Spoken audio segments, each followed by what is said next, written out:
네, 세계보건기구 WHO가 전 세계적으로 확산되고 있는 코로나19 사태에 대해서 사상 세 번째로 세계적 대유행, 팬데믹을 선언했습니다. 코로나19의 확산 여파로 우리나라는 물론 전 세계 경제가 지금 출렁이고 있는데요. 국내 콜센터 집단 감염 상황 역시 확진자가 100명을 넘어서면서 상황이 심상치 않습니다. 방역 당국이 바짝 긴장한 상태인데요. 이동훈 내과 전문의 그리고 김성환 시사평론가 두 분과 이야기 나눠보겠습니다. 어서 오십시오. 네, 안녕하세요. 안녕하십니까? 안녕하세요. 일단 현황부터 좀 보겠습니다. 131명 증가해서 242명. 이거는 이제 구로 콜센터 때문에 어제 이제 급증을 한 거고요. 오늘 보면은 114명까지 내려온 상황이거든요. 전체적으로는 일단 현황은 어떻게 보십니까? 오늘 질병관리본부에서도 비슷한 얘기를 하셨는데 하루하루 통계가 중요한 것이 아니다라고 말씀하셨고요. 사실은 이제 정치계나 경제계는 이 상황이 빨리 종식되기를 원하기 때문에 물론 저도 여기에 포함됩니다. 그렇기 때문에 아무래도 조금만 좋아져도 낙관하기가 쉬운데 이것을 볼 때는 저희가 이 질환의 특징이 좀 증상이 빨리 나타나거든요. 그래서 한 5에서 7일 정도 만에 증상이 나타나기 때문에 최소한은 한 일주일 정도의 평균치를 좀 보시면서 추세를 보는 게 좀 나을 것 같고요. 한 2주 정도까지, 잠복기까지 고려하면 2주까지는 그 경향을 좀 봐서 평가하는 게 좋지 않을까 생각이 됩니다.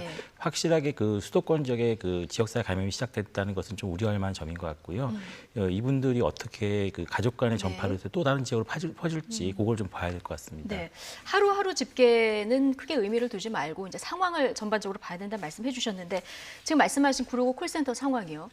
어제까지만 해도 그 11층 콜센터에서만 확진자가 나왔거든요. 근데 오늘 2명이 다른 층에서 지금 확진자가 나왔어요. 이 상황은 어떻게 받아들이고 계십니까? 저희가 지금 꽤 오랜 시간 아마 접촉이 있었다는 거고 질병 시작점도 좀 꽤 됐다는 것을 의미하기 때문에 지역사회 감염이라고 말씀드리는 것이고요. 가장 걱정되는 거는 그 어저께 그 지인분이 하필 또 이분을 이런 분들을 두 분이나 진료를 하셨다 그러시더라고요.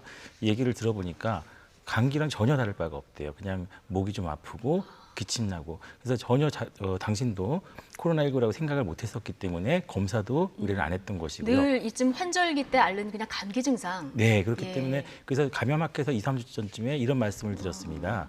호흡기 증상이 있으신 분들은 집에서 좀 쉴 수 있도록 기업체가 좀 배려를 해주시기를 부탁드립니다라는 말을 했는데 바로 이런 상황 때문에 말씀을 드렸던 것 같아요. 그래서 이분이 좀 활동을 안 하셨으면 참 좋았을 텐데 우리나라 상황이 아시다시피 감기 걸렸다고 직장에 나갈 수 없는 그런 문화가 아니기 때문에 안 갈 수 없죠. 네, 그래서 어쩔 수 없이 출근하셔서 더 많은 확산이 일어나지 않나 생각이 됩니다. 그러니까 굉장히 심한 증상이 아니더라도 내 몸에 뭔가 좀 변화가 있으면 개개인이 일단 좀 의심을 해보고 대응을 하고 밖에 좀 안 나가고 이렇게 조심할 필요가 있는 상황이군요. 네, 그래서 저도 지금 오신 환자분 모든 분한테 말씀을 드립니다. 아니 99.9%는 아마 코로나19가 아닐 겁니다. 그렇지만 0.1% 가능성이 있다 그러면은 지금 이 순간은 굉장히 비상한 상황이기 때문에 가급적 사회 접촉을 좀 줄여달라 이렇게 부탁을 드리는 겁니다. 0.1% 가능성이라도 좀 보수적으로 대응을 해야 된다 말씀해 주셨는데 얘기를 해주셨지만 일부 그 직원은 당초 알려진 3월 4일보다 빠른 2월 말부터 증상이 발현된 것으로 지금 역학조사를 해보니까 알려지고 있어요. 근데 조치가 좀 늦어진 이유는 왜였을까요? 또 우리가 이제 이런 위기 상황에서는 우리의 약한 고리 그리고 취약한 곳들이 더 도드라져 보이기 마련이지 않습니까? 제가 볼 때는 노동 환경에 근본적인 문제가 있는 곳이다 이렇게 생각이 드는데요. 민주노총 콜센터 지부 얘기에 따르면은 콜센터 직원들은 대부분 외주나 하청업체 직원들이라고 합니다. 그리고 고용 형태가 안정적이지 못하니까 내가 몸이 아파도 쉴 수가 없는 거예요. 그러니까 쉰다고 말을 할 수가 없는 상황이니까 또 실적이나 아니면 그 사람이 어떻게 일을 하고 있는지에 대한 평가도 많이 하잖아요. 그러니까 예를 들면 우리가 뭐 콜센터나 이런 데서 연락 오고 나면 뒤늦게 나중에 그 직원 친절했습니까라고 다시 묻는 전화가 오는 경우도 많이 있고 그런 것에 대해서 직원들의 스트레스를 많이 받고 있기 때문에 아프다고 말을 할 수가 없는 상황이니까 결국은 꾹꾹 눌러 참으면서 직원이 일을 할 수밖에 없는 상황이고 또 근본적인 그 노동 환경 자체가 아주 1m도 안 되는데 빽빽한 공간에서 조밀하게 하루 종일 사실 침방울이 튀어가면서 일하는 이런 환경이니까 집단 감염이 일어날 수밖에 없는 것이죠. 그 콜센터 직원들 얘기 들어보면은 이런 업무 환경 때문에 이제 터질 게 터졌다 이런 얘기들도 하시던데 자 일부 회사의 대응도 문제입니다.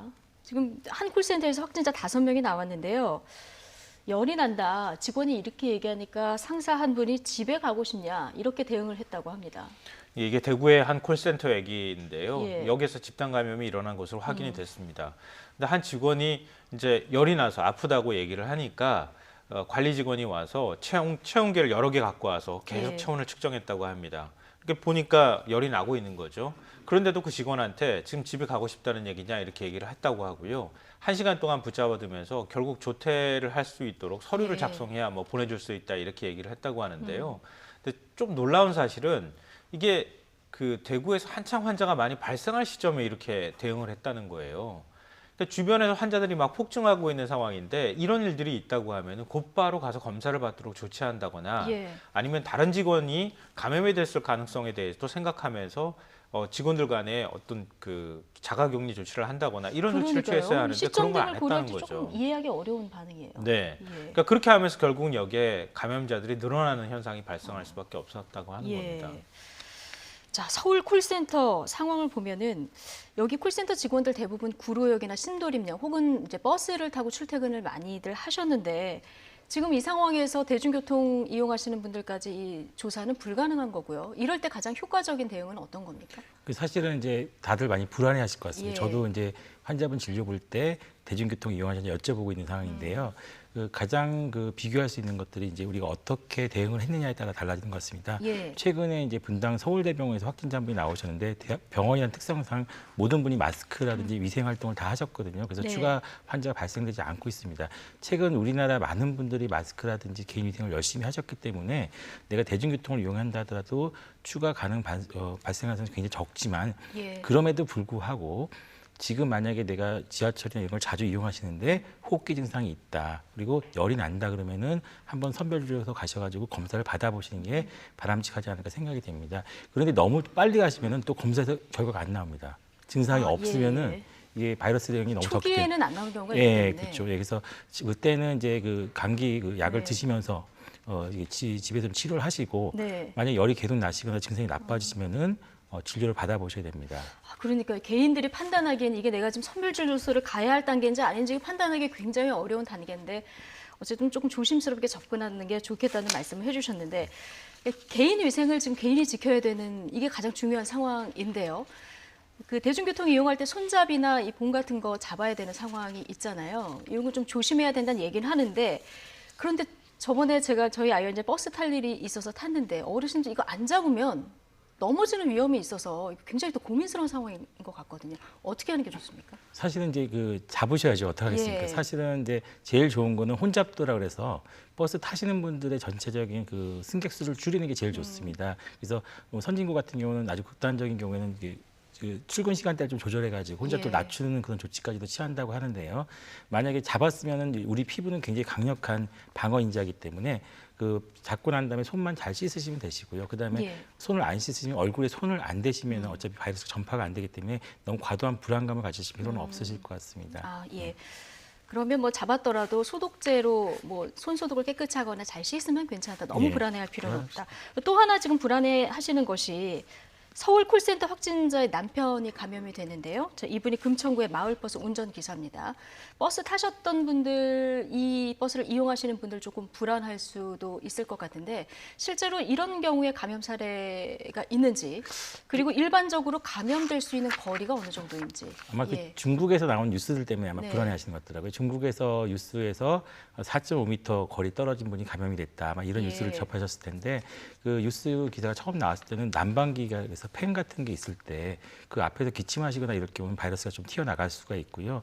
그다음에 그 이분이 이제 어딘가 바이러스 노출시켰을 때 그곳을 잡고 난 다음에 자기 입으로 또 가져가시면 이제 전파가 되는 거기 때문에 막연한 공기 감염의 그 위험성에 대해서는 좀 이렇게 불안감이 없으셔도 될 것 같고요. 네. 그다음에 마스크를 아마 그 운전자분이 잘 쓰셨으면은 그 확률도 굉장히 낮기 때문에 과도한 불안감을 가질 필요는 없을 것 같습니다. 예. 지금 최근에 저희가 대구에서 상황이 벌어진 이후에는 굉장히 많은 분들이 조심하고 있으셨기 때문에 그 저희가 기대하는 거는 대구처럼 이렇게 많은 지역사회 감염이 일어나지 않을 걸 기대하고 있는 것 같습니다. 예, 너무 불안해하지 말고 손만 이 코나 입 주변으로 가져가지 않으면 되겠군요. 예. 김성환 평론가님, 요즘에 뭐 이 콜센터 같은 이런 환경이 뭐 여러 곳에 있지 않습니까? 어제 네. 박원순 시장이 이런 곳으로 여러 곳을 언급했습니다. 뭐 클럽도 언급을 했고 또 뭐 폴라텍 이런 데도 언급을 했고 그리고 요즘에 계약이 늦춰져 있기 때문에 청소년들 갈 곳 없어서 이제 PC방, 노래방들 실제로 안 가나 했는데 여기 이용객들이 좀 늘고 있더라고요. 네. 예, 좀 주의를 해야 될 것 같은데. 근데 사실 우리가 이런 이제 이례적인 감염병 사태를 겪으면서 그동안에 생각하지 못했던 장소들이 자꾸 눈에 띄는 것 같아요. 그러니까 그러니까요. 환자가 나오면서 이런 것도 있었어, 이런 것도 있었어. 이게 굉장히 위험하구나라는 걸 뒤늦게 깨닫고 있는 거 아닌가 싶은데요. 박원순 시장 얘기도 했지만 서울의 콜센터가 417군데에 달한다는 사실과 서울만 이게 네. 이제 집계 잡히는 것만 그렇다는 네. 거죠. 예. 그렇게 많단 말이야? 라고 하면서 놀라신 분들이 아마 있을 예. 것 같아요. 그러니까 같은 위험에 노출된 곳들이 굉장히 많다는 거죠. 말씀하셨던 것처럼 학생들이 지금 아직 개학이 안 된 상황에서 PC방이라든가 노래방에 가서 뭐 놀거나 친구들을 만나는 경우가 종종 있는데 PC방 같은 경우에는 아시다시피 요즘에는 통화를 하면서 그 게임을 한단 말이에요. 그래도 헤드셋 같은 거 착용하는 경우가 있는데 자연스럽게 침방울이 튀기도 예. 하고요. 그다음에 자판을 많이 만지니까 자판을 통해서 감염될 확률도 굉장히 많습니다. 그리고 우리가 콜센터 얘기하지만 PC방도 똑같거든요. 한 1m도 안 되는 거리에서 전부 다 게임을 하는 이런 형태이기 예. 때문에 굉장히 밀접 접촉이 이루어지는 공간이다. 예. 그러니까 그런 부분에 대한 주의가 좀 필요해 보이고요. 노래방 같은 경우에도 역시 우리가 침방울을 튀기면서 노래를 부르지 않습니까? 환기가 좀 잘 안 되는 그런 환경적인 특성도 있고요.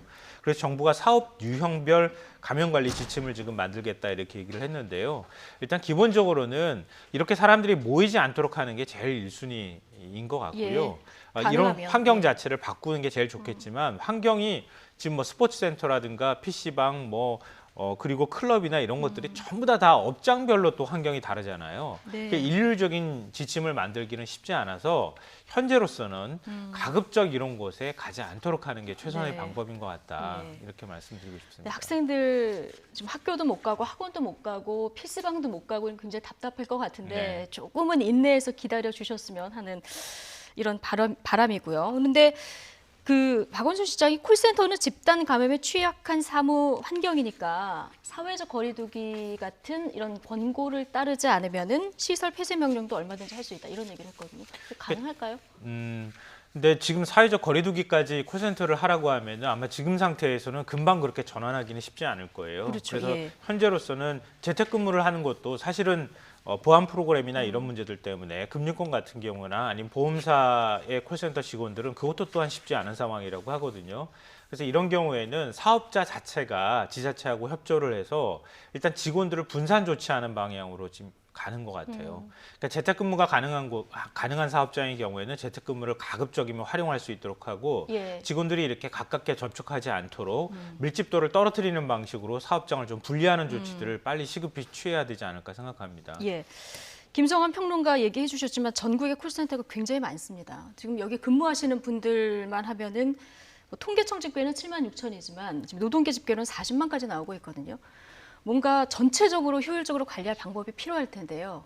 그러니까 어떻게 접근을 방금 해야 말씀하셨듯이 될까요? 예. 이제 이걸 다 일률적으로 적용하기 어렵거든요. 예. 그래서 모든 시설을 폐쇄하는 것도 굉장히 어렵습니다. 그래서 방금 제가 말씀드렸듯이 사업자분들이 지금은 좀 생각을 해주셔야 되는 게 감염원이 있는 분들, 그러니까 호흡기 질환, 감기 같은 분들도 내가 감기가 있다 그러면은 안 나오게 하시면 돼요. 그러면 나머지 분들이 안전해지거든요. 예. 사회적 거리 필요도 없이 예. 모든 분들이 다 건강하신 분들만 나가서 출근하시면 일을 할 수가 예. 있기 때문에 지금은 아주 비상한 상황이기 때문에 그런 분들이 쉴 수 있도록 네. 용인해 주는 게 과감한 결정이 좀 필요할 것 같고 이거를 기업체에다만 맡겨버리시면 부담이 되거든요. 이럴 때 뭐 정부가 좀 지원하는 게 좀 필요하지 않을까 생각이 예. 듭니다.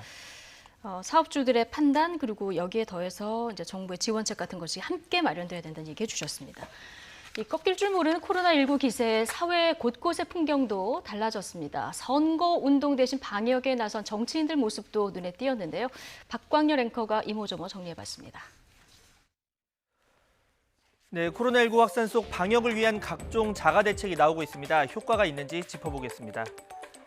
네, 첫 번째 이제 보실 영상, 이 10,000원권과 50,000원권 지폐 곳곳이 검게 탔습니다. 열로 소독한다고 무려 180만 원을 전자레인지에 돌려버린 겁니다. 이 소독 효과는 불분명하고 또 위조 방지 홀로그램 때문에 화재 위험은 큰데 그나마 75% 이상 남으면 전부 돌려받을 수 있지만 40% 미만이면 한 푼도 돌려받지 못합니다. 그 중간이면 그래도 절반은 돌려받을 수 있고요.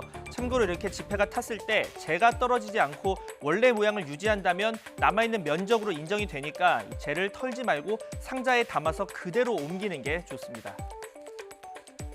네, 또 코로나 방지를 위해서라면 이 차량 전체에 비닐 커버를 씌우는 경우도 있는데 전문가들은 공기 중에 바이러스가 둥둥 떠다니는 게 아니기 때문에 불필요하다 이런 입장을 보이고 있습니다. 핸들 전체 그리고 기어봉과 이 대시보드는 손이 많이 가는 만큼 수시로 소독용 알코올을 묻힌 일회용 티슈나 손 세정제로 닦아주면 좋습니다. 네, 이번엔 이 종로에 출마한 미래통합당 황교안 대표의 방역 봉사 모습입니다. 소독통을 둘러매고 거리 곳곳에 소독제를 분무기로 뿌리면서 주민들과 인사도 나누는 모습 볼 수가 있습니다. 네, 도로 위 횡단보도에서도 지금 이렇게 소독 작업이 이루어지고 또 다른 장소로 이동해서도 거리 방역은 계속되고 있습니다. 네, 이처럼 총선 후보들 여야를 막론하고 이 방역 봉사로 얼굴 알리기를 대신하는데 효과까지 있으면 더 좋겠죠. 이 단순한 거리 방역은 물론 안 하는 것보다는 낫겠지만 큰 도움은 안 된다. 이렇게 전문가들은 조언하고 있습니다. 이 코로나19 감염이 대부분 밀폐된 실내에서 발생하고 또 바이러스가 노면에서는 생존 기간이 길지 않기 때문이죠. 분무기 방역과 비슷한 방식의 드론 방역에 대한 당국의 의견 들어보시죠. 방역에 대해서는 현재 저희가 볼 때는 그렇게 오픈된 공간에 소독제를 살포하는 방식보다는 사람들의 손이 많이 가는 이런 접촉 표면들을 락스나 알코올로 닦아주는 그런 소독이 가장 유효한 소독 방법이라고 생각을 합니다. 네, 총선 후보들 방역 봉사를 하려면 놀이터 시설물 아니면 도서관이나 지하철과 같은 실내 공공시설물에서 방역 활동을 하는 게 더 도움될 겁니다. 다만 실내도 이 상점안이나 주택, 또 축사처럼 수혜자가 특정되는 장소를 방역하면 선거법 위반 소지가 있습니다. 네, 지금 코로나19가 가져온 좀 웃기고 슬픈 표정들 함께 보셨는데 얼마나 불안하시면 차량 전체에다 저렇게 비닐 커버를 씌우셨을까 싶습니다. 효과가 있습니까? 이런 질문을 많이 들었는데요. 예. 사실은 이제 온 세상을 소독할 수는 없습니다. 불가능하고요. 아까 황교안 후보님께서 길거리 소독하셨는데 이거는 네네. 무의미하거든요, 진짜로. 아, 그렇습니까? 그래서 지금 황교안 저 대표뿐만 아니라 많은 정치인들이 지금 방역 봉사를 하고 계시거든요. 그래서 거기 조언하신 분에게 좀 조언을 예. 드리고 싶으면은 그냥 그 수건 같은 거 네. 들고 차라리 그 지하철 봉 같은 거 닦는 게 훨씬 더 효과적일 겁니다. 아, 그래서 이건 소용이 없습니까? 예, 그거는 전혀 효과가 없고요. 예. 그래서 저희가 세상을 소독할 수 없기 때문에 우리 손을 소독하라라고 말씀을 드리는 겁니다. 아, 예. 온 세상 소독하는 것보다 제 손을 닦는 것이 가장 빠르고 쉽거든요. 그래서 아, 그렇군요. 예. 내 손을 소독하고 그다음 직접 잡는 집기 같은 걸 소독하는 게 도움이 돼 저렇게 살포하는 거는 크게 도움이 안 된다. 그러면 요즘에 드론으로 이 살균하는 이런 방역 작업들 많이 보거든요. 이것도 그럼 소용이 없는 건가요? 그 역사책을 보시면 미생물을 처음 발견했을 때 그렇게 했답니다. 서구에서도요. 미생물을 처음 발견했을 때 네, 그래서 효과가 없다는 저 말씀이시죠? 100년 전에 그렇게 하다가 예. 우리가 면역 체계가 발견되면서 이제 중지가 됐습니다. 예, 알겠습니다. 자, 대구 신천지 교인의 절반 정도 되는 거죠. 5,600명 정도가 오늘 0시부터 이제 자가격리에서 해제가 됐습니다. 일단 대구시는 격리 해제 이후에도 좀 관리를 하겠다. 이 집회 같은 거 하지 말아라 얘기는 했는데 이게 잘 지켜질지 어떻게 보십니까? 그래서 신천지 교인들의 적극적인 협조가 일단 필요할 것 같고요. 예. 신천지 교회 측도 신도들에게 적극적으로 방역에 협조해달라. 특히 이제 대구 지회 같은 경우에도 그렇게 요청을 했다고 하니까 일단 좀 이거는 다 뒤를 쫓아다닐 수가 없으니까 그런 시민의식을 좀 믿어보는 게 일단 중요할 것 같고요. 예. 원래는 한 3주 정도면은 격리에서 해제되는 것으로 얘기가 됐었는데 예. 이번에는 20일 정도 경과한 다음에 그다음에 검사를 하고 음성 판정을 받고 나서야 해제가 되는 방식으로 좀 바꿨거든요. 예. 그러니까 아무래도 신천지 교인들의 밀접 접촉이라든가 아니면은 확진율이 굉장히 높았기 때문에 시민들의 그 부분에 대한 우려가 있어서 이런 조치를 추가로 만들었다고 하는 점을 말씀드리고요. 말씀드렸던 것처럼 이건 신천지 교인의 문제뿐만 아니라 예. 다른 자가격리되어 있는 분들도 역시 다 마찬가지거든요. 그러니까 자가격리에서 단순히 해제됐다고 해서 나는 자유다 이렇게 하는 방식보다는 그러니까 각각 개개인이 좀 더 각별하게 신경 쓰는 그런 태도가 필요하고 예. 이거는 이거는 방역 당국에서 따라다니거나 아니면 일일이 확인하지 않아도 시민 스스로가 해야 될 일이다. 예. 그거를 만약에 놓치게 되면 재감염이 되거나 아니면 다른 분들한테 확산될 수 있다는 사실을 기억해야겠습니다. 예. 앞으로 1, 2주는 뭐 각종 종교 집회라든가 모임 좀 자제하고 사회적 거리두기가 절대적으로 좀 중요하겠군요. 예, 맞습니다. 지금 저희가 이번 주가 아마 더 중요한 것 같고요. 예. 다음 주까지는 계속 지켜보셔야 되는데 문제는 해외에서도 환자들이 이탈리아나 이런 쪽에서 좀 들어올 수가 있기 때문에 해외 유입. 예, 그래서 여기도 좀 신경을 써야 될 것 같고요. 아마 모든 분들이 빨리 이 상황이 좀 정리가 되는 것을 희망하고 있는데 저도 마찬가지입니다. 많은 피해가 있기 때문에요. 그런데 지금 이제 사실은 이제 너무 이제 질병관리본부를 중심으로 좀 해주셨으면 제일 좋고 이 질병관리본부에 너무 큰 부담을 안 주는 게 제일 좋습니다. 아무래도 빨리 해결하려면 질병관리본부도 부담을 느낄 수밖에 없게 되고요. 예. 그런 그 요구가 많아질수록 사회적 긴장감이 좀 풀어지면서 역사적으로도 그런 요구 때문에 많이 나빠진 경우가 많았습니다. 저희도 지금 바로 한 달 전부터 지금 몇 번 그런 사례를 봤듯이 정치계나 경제계에서 이런 좀 이렇게 완화시켜달라는 요구가 있을 때마다 그 긴장이 이완되면서 좀 나빠지는 경우가 많았기 때문에 이럴 경우에는 질병관리본부에다 방역을 일임하시고 거의 다른 쪽에 대해서 좀 접근해 나가는 게 좋지 않을까 생각됩니다. 국민들은 각자 그 위생에 좀 긴장을 늦추지 않되 질병관리본부에는 부담을 너무 주지 말고 좀 믿고 기다려달라 이런 당부를 해주셨습니다. 네, 오늘 이동훈 선생님 말씀은 여기까지 듣겠습니다. 고맙습니다. 감사합니다.